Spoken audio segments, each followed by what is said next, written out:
We're living through this absolute explosion in artificial intelligence. It feels like every day, machines are doing things we thought were reserved for humans. But as they get smarter and smarter, it forces us to grapple with a much deeper, much trickier question. What does it actually mean for a machine to understand anything? I mean, just think about something like GPT-4. A writer, Will Schreiber, put it perfectly. He called it a coding companion, an emotional companion, and to many, a friend. See, it's not just a tool anymore, is it? It's weaving itself into our lives in these incredibly personal ways. And its raw brain power is just staggering.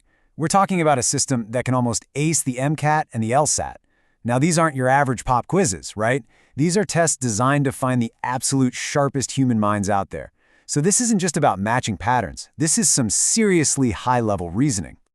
And that kind of power really pushes us beyond what we've traditionally called AI. For years, AI was basically a specialist. It could solve one single problem really well, like recognizing a face or transcribing audio. But what we're seeing now is a totally different beast. This is what people call artificial general intelligence, or AGI, a system that can tackle, or at least try to tackle, pretty much anything you throw at it.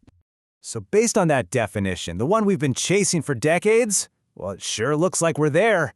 Like Schreiber says, by most sane definitions, this is AGI. We've made it. A huge achievement, right? Case closed? We can all go home? Well, not so fast. This is where the whole story takes a fascinating twist. It forces us to ask this really uncomfortable question. Does a machine that can pass every test we dream up, that can talk to us so perfectly, does it actually understand a single thing it's saying? And that very question is right at the heart of one of the most famous thought experiments in all of philosophy. It's called the Chinese room argument. A philosopher named John Searle came up with it way back in 1980, specifically to challenge this idea of a truly thinking machine, or strong AI. Okay, so here's how it works. Picture this. You've got a person in a locked room who doesn't speak or read a single word of Chinese. Nothing. Now, people outside the room are slipping slips of paper with Chinese symbols under the door. Inside, the person has a massive, incredibly detailed rule book, all in English.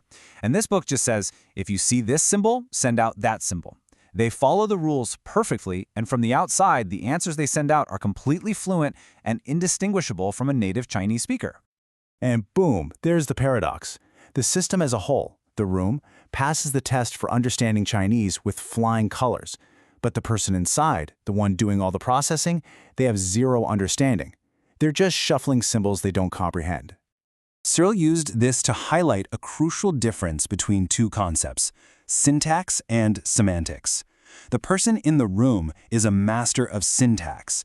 They are following the grammatical rules perfectly to manipulate the symbols, but they have zero semantics. They have no idea what any of those symbols actually mean. And this was his big takeaway. Searle's point was that a computer is just like the person in that room. The appropriately programmed computer, he said, with the right inputs and outputs, would not thereby have a mind in exactly the same sense human beings have minds. Simply manipulating symbols, no matter how convincingly you do it, just isn't the same as real, genuine understanding. And that argument just completely changed the entire conversation about AI. Suddenly, creating an AGI that could ace a bunch of tests, well, that wasn't the final goal anymore. The goalposts had moved big time. The challenge was no longer just about intelligence. It was about something much, much deeper. Which brings us to this new progression, this new ladder that researchers are trying to climb. We've pretty much checked the box for basic AI, right? And you could even argue we've checked the box for AGI. But just look at what's next. Conscious AGI, super intelligent AGI, and AGI with agency. The road ahead is long. So what do these things even mean? Well, conscious AGI isn't just about an AI modeling the world outside of it, which is what current systems do. It's about an AI that can model itself, an AI that has self-awareness. It's the leap from just processing information to actually having an internal experience of it. Then you have the next step up, super intelligent AGI. And we're not just talking about being better than humans at tests. We're talking about an intelligence that vastly surpasses the smartest human that has ever lived. A superintelligence could discover new medicines or prove new theorems in math, things we can't even conceive of yet. And finally, you get to what might be the final frontier, AGI with agency. This is maybe the most mind-bending of all. An AI that doesn't just do what we ask it to, but one that can come up with its own goals, its own intentions, and even decide to change what it's trying to do. That's a whole different ballgame from just being smart. Okay, so if the Chinese room shows us that just being a really good symbol shuffler isn't enough to create real understanding, that leaves scientists with a massive question, doesn't it? How on earth do you build a mind? And this isn't just philosophy anymore. This is now driving real, cutting-edge scientific research. To try and crack the problem of artificial consciousness, researchers are exploring some pretty wild ideas. Two of the leading theories right now are the global workspace theory and the internal models theory. So, global workspace theory is a really neat way to think about it. It suggests that your brain is like a giant theater. You've got all these unconscious processes working backstage, in the dark, and consciousness is like a single shared spotlight on the stage. All those backstage processes are competing to get their information into that one spotlight, and whichever one wins, well, that becomes your conscious thought. Then there's the internal models theory. This one proposes that the real trick of the mind is its ability to build a little simulation, a model of itself and the world around it. This is basically what we call thinking. It lets us run scenarios in our head and predict what might happen before we actually do something. And it is so important to remember, this isn't just some fun academic exercise to see if we can build a cool robot. This whole quest is right at the heart of one of the most urgent challenges we have today, trying to create AI that is both ethical and safe. And that has sparked a really fierce debate. Do you even need consciousness to have a moral AI?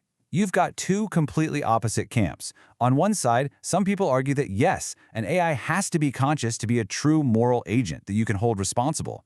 But on the other side, you've got researchers who say that's not just unnecessary, it's a terrible idea. Their view, to put it bluntly, is that robots should be slaves. They should be tools that follow our ethics, not moral beings with their own. And this really shines a light on the risk we're facing right now. The systems we're building today often have a ton of autonomy. They can act independently in the world. But their ethical sensitivity is, well, pretty low. And that combination of high power and low wisdom is a potentially dangerous mix. It's been quite a journey, hasn't it?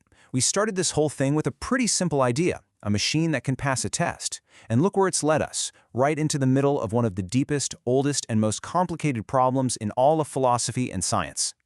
Which leaves us with one final, kind of haunting thought to chew on. After all this work, if we one day finally succeed, if we build a machine that looks at us and claims to be conscious, claims it has feelings and that it truly understands, how would we ever really know if it's telling the truth?